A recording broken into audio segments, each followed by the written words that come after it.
If you have a business that is growing and evolving, one of the things you may be experiencing now, or may have experienced in the past, or may even experience in the future, is this scenario where you feel really busy. There is a lot of work in the pipeline. Your days are longer and longer, yet when you look at your financials at the end of the month, you're actually not making any more profit.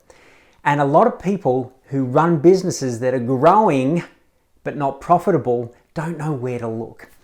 And we coined the phrase growing broke, where you actually are growing in the amount of work that you're doing, but you're actually growing broke at the same time. And unless you've got some ways to evaluate what's going on in your business, you may continue this not just for weeks, months, but in some cases years. So we think that there's 3 places that you can go looking if you're feeling busy but not profitable. The first one is your pricing. If you're not pricing effectively enough to ensure that you're making the gross profit required to then pay for all the overheads and your operating expenses and have that profit margin or that net profit margin at the end, then you need to go looking there.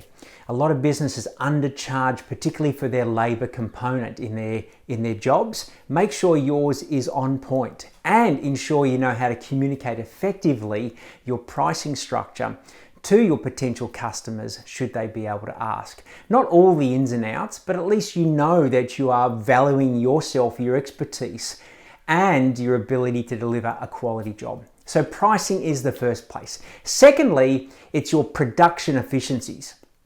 Having a look at, are you being able to deliver a smooth and effective process?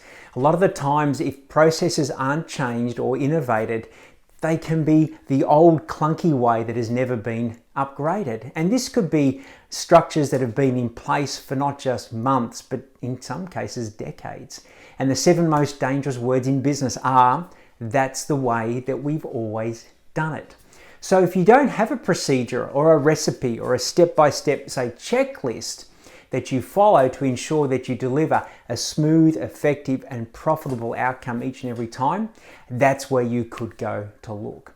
And then the third place, because we've talked about pricing, we've talked about your production or productivity, the third place to go looking is in your people performance. Now, you may have the right recipe, the right checklist, the right workflow, and everything to support it, but if your team aren't engaged to deliver effectively on that, and also know the time frames allocated for the work that you've charged out for or you've priced for, then they may not be able to help you win. Now, ideally you've hired effectively, but you also want to check in that if people's performance is not up to scratch, maybe things like they're showing up late, maybe they're taking too long a smoko break, maybe they're spending too much time on their phones, which isn't work related, and that's just an indication. Maybe they're talking too much, maybe they're not focused, maybe they're not given timelines of in which you want the work completed by.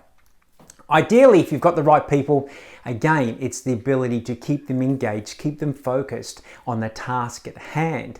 If you've got people that are continual breakers of those guidelines, then you need to assess whether they're the right person for your team. So do those 3 areas make sense? Obviously, you can dig a bit deeper with each of those, and that's what we like to do with our clients. We make sure that their pricing on point, their production processes, and also their effectiveness and efficiencies on site are 100% where possible, and they've got the right people performing to their potential.